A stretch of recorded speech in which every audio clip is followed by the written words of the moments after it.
রাগারাগি করো না।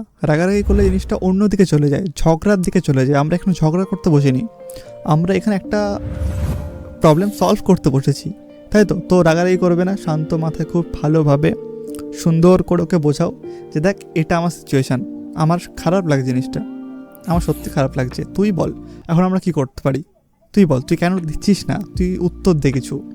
এইবার ও কি উত্তর দেবে সেটা খুব ইম্পর্ট্যান্ট।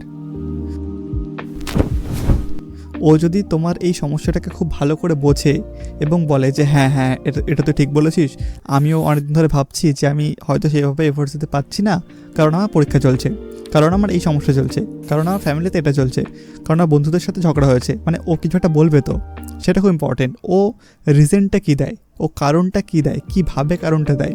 ও যদি এটা বলে যে হ্যাঁ আমি এফোর্টস দিতে পারবো না, তুই থাকলে থাক নাহলে ফোর্ট, ও যদি এরকম করে বলে বা ওর টোনটা রাগের দিকে, খারাপ দিকে, দেন একটা সমস্যা আছে, তাই তো? ওকে ভালো করে বোঝাও, ভালো করে বলো যে আমার এই সমস্যা, তুই কি বলছিস, তোর কি বক্তব্য, তুই কিছু বল, তুই কিছু কর।